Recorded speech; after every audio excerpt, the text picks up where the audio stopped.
At the beginning of Assassin's Creed 2, what I wanted is really to change the structure of the missions to, instead of having a main structure, it's to have different structure each time you start a new sequence of missions. There's a story that will be there. They'll drive the missions, surprise you, maybe missions that you start and you think that you're going to do something, maybe you'll have a U-turn and do something else instead.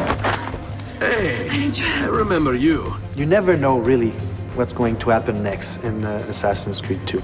There's a little bit for everybody. We're really trying to make sure that the game appeals to as many people as possible.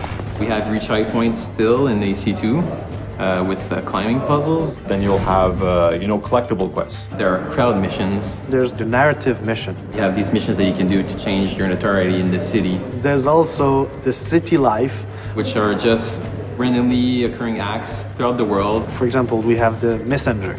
The messenger who sees Ezio, sees the player, will run away. So it's up to the player to say, am I chasing him to get the letter he's carrying or not? We have one guy that we call the pickpocketeer. So basically that guy will be able to steal the money from the assassin and start running. So what do? You continue your mission or you go back to that guy to be able to get the money.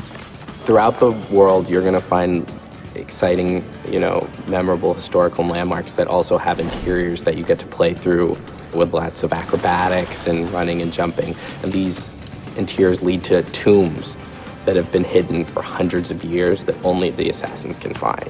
You find these caves, you find old rundown castles, you can find a church. And you'll be, doing free running around the church to eventually find a hidden treasure. The player's going to be inside the Duomo, and that interior is one of the biggest interiors in Italy. And jumping and climbing through all of it is really going to give you a sense of the awesomeness of this building and your incredible freedom. For sure, these moments will be like a wow moment. It's like having an extra game or extra games inside the game that you bought. So each missions are different, a lot more variety. So it's not about doing investigation and assassination 9 times. It's really more like each time a mission can lead to a beat-up mission, can lead to a chase, an escape, can lead to an assassination. It's quite overwhelming, the amount of stuff there is.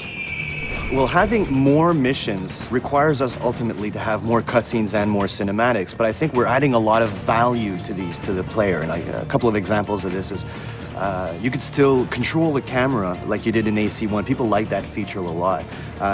We also have mini branching cutscenes where the player will have to interact at a specific time, and this may have 2 different effects. So if you hit the cinematic at the wrong time, then you might just hug a lady, whereas if you hit it on the right time, well, who knows what's going to happen.